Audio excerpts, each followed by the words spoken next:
evicted from their homes. They can't pay the rent. Many Americans are waiting in food lines for the first time in their lives. Can you look them in the eye, Madam Speaker, and explain why you don't want to accept the president's latest stimulus offer? Well, because, thank you very much, Wolf, and I hope you'll ask the same question of the Republicans about why they don't really want to meet the needs of the American people. But let me say to those people, because all of my colleagues, we represent these people. I have for over 30 years represented my constituents. I know what their needs are. I listen to them, and their needs are not addressed in the president's proposal. So when you say to me, why don't you accept theirs? Why don't they accept ours? Our legislation is there to do three things primarily: to honor our workers, honor our heroes, our healthcare workers, our police and fire first responders, our teachers, our transportation, sanitation, food workers, the people who make our lives work. We couldn't be doing what we're doing without them. Many of them have risked their lives so that to save lives, and now they will lose their jobs because McConnell says let the states go bankrupt. Excuse me for interrupting, let the states go bankrupt. Madam Speaker, but they really need the money right now, and even members of I your own. understand that, but even members of your own caucus. Even members of your own caucus, Madam Speaker, want to accept this deal. $1.8 trillion. Congressman Ro Khanna, for example. But let me just quote Ro Khanna, a man you know well. I assume you admire him. He's a Democrat.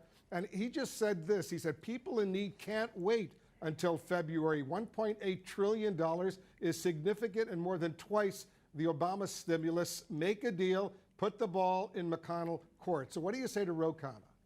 What I say to you is, I don't know why you're always an apologist, and many of your colleagues apologists for the Republican position. Ro Khanna, that's nice. That isn't what we're going to do, and nobody's waiting till February. I want this very much now, because people need help now. But it's no use giving them a false thing just because the president wants to put a check with his name on it in the mail, that we should not be doing all we can to help people pay the rent, put food on the table, to enhance benefits, that they don't lose their jobs if they're state and local, we're talking about the consequences of a pandemic, the symptoms of a problem that the president refuses to address. But you know, and that is the coronavirus. We know that is we the know coronavirus. the problem out there, but there are millions of Americans who have lost their jobs. They can't pay the rent. Their kids need the food. That's right, and that's what we're trying to get done. $1.8 trillion, and the president just tweeted, stimulus, go big or go home. He wants even more right now, so why not work out a deal with him, and don't let the perfect, as they say here in Washington, be the enemy of the good. Well, I will not let the wrong be the enemy of the right. What's wrong with $1.8 trillion? Well, you know what? Do you have any idea what the difference is between the spending that they have in their bill and that we have in our bill? Do you realize that they have come back and said all these things for child tax credits and earned income tax credits, or helping people who have lost their jobs, are eliminated in their bill? Do you realize they pay no respect to the fact that child care is very important for people whose children cannot go to school because they're doing remote learning, and yet they minimize the need for child care, which is the threshold with which people, mothers and fathers, can go to work if they have that? Do you have any idea of how that's precisely why, Madam Speaker, short they're concerned? That's why it's so important right now. Yesterday I spoke to Andrew Yang, who says the same thing. It's not everything you want, but you know what? There's a lot there. Honest to God, you really, I can't get over it, because Andrew Yang, he's lovely.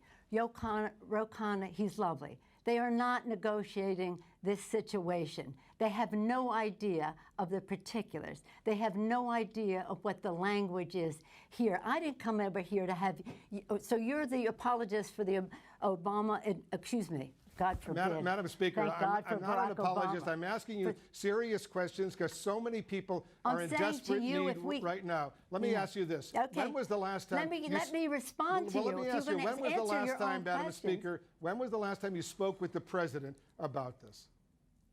I don't speak to the president. Speak Why with not? his representative. Why not call him and say, Mr. President, let's work out a deal. It's not going to be everything you want, not going to be everything I want, but there are so many Americans right now who are in desperate need. Let's make a deal.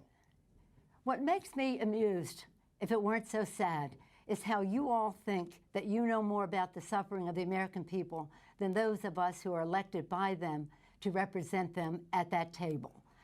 It is unfortunate that we do not have shared values with this White House and that they have in their bill, why don't you talk about in their bill, a tax break for the wealthiest families in the country while they cut out the earned income tax credit for the poorest families in our country and the poorest children in our country.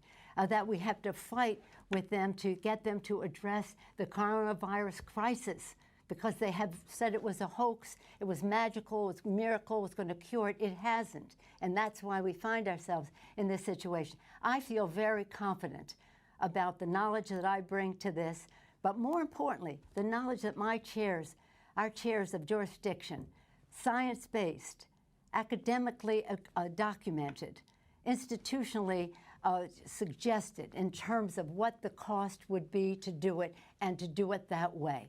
And about, say, we talk about child care, yes. We talk about safety in the workplace. Safety in the workplace, that's a very important issue, especially in the time of the pandemic. So what I say to those people is, we're going to get a deal. And when we do, it will be retroactive. It will be retroactive. Here's what you wrote in a letter to House Democrats, Madam Speaker, and I ask these questions only, as you know, so many millions of Americans are suffering right now. But you quote two people who know nothing about the agreement. Well, or not, there is no agreement, but what the suggestions are, as if there's some authority on the subject. Please give equal weight to to all of the chairmen on the committee who have written this bill. But so many of your fellow Democrats in the House, they want a deal right now. No, that isn't. The problem solvers, they all want a deal right now. Yeah. And here's what they're complaining about, because you wrote a letter to House Democrats and you said this. Let me read a line from the letter you wrote.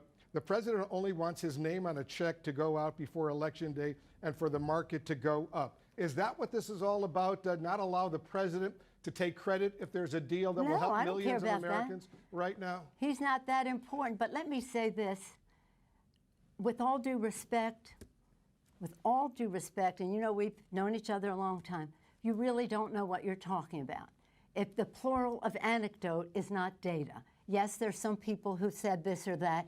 Overwhelmingly, my caucus wants what is right for the American people. Overwhelmingly, our chairman who wrote the bill, read their statements. They all put out their own statements when they saw what the White House was proposing. So do a service to the issue and have some level of respect for the people who have worked on these issues, written the bill to begin with. Now, let me just say this in terms of the numbers. I want people to do the math.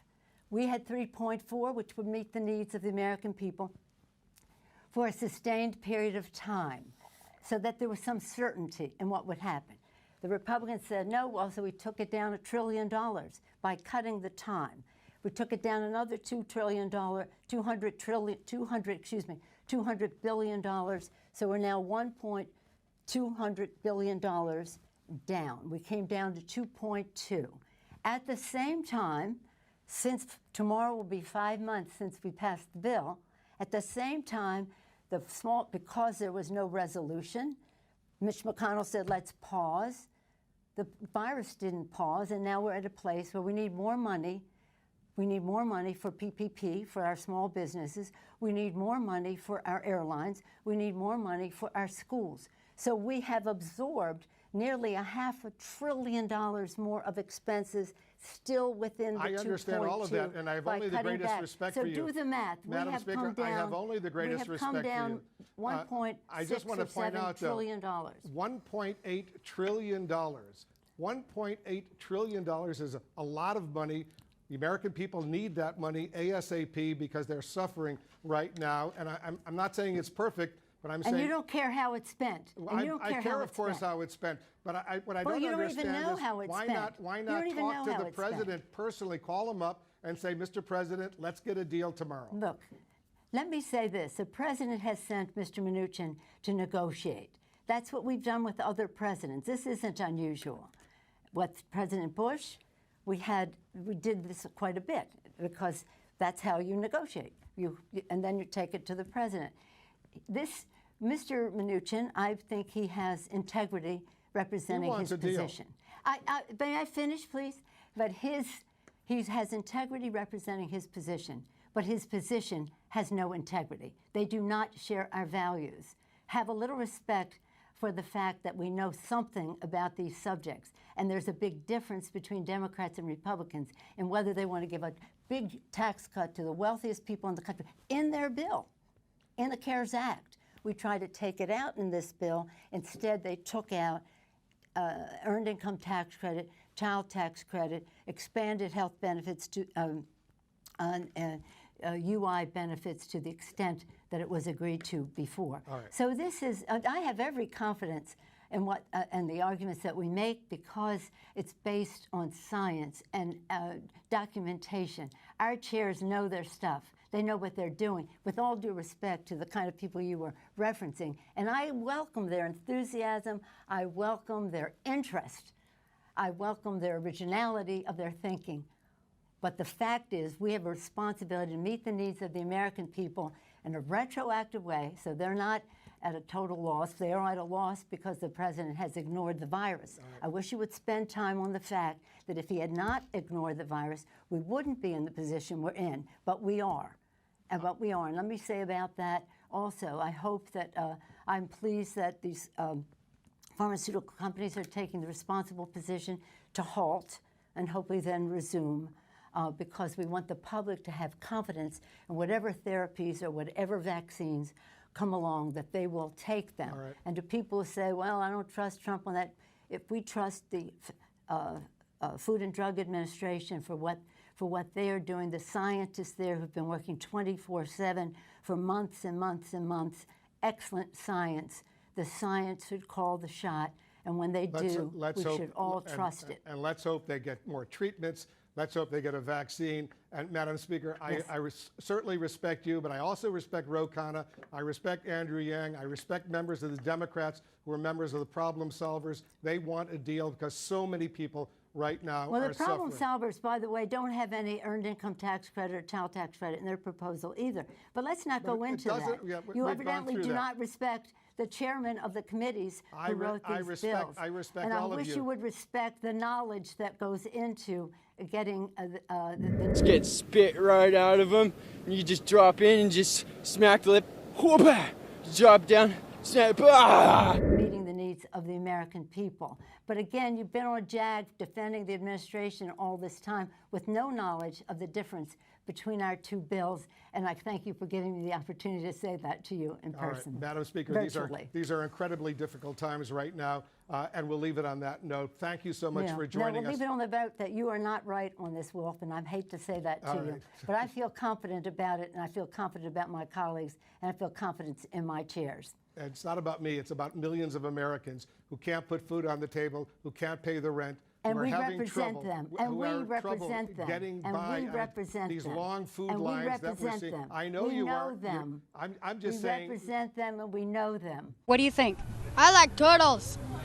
As we We say, know them. We represent them. don't let the perfect be the enemy of the good, as they say It is here in nowhere Washington. near perfect. Madam Speaker. Always the case, but we're not even close to the good. All right, let's see what happens because every day is critically, critically important.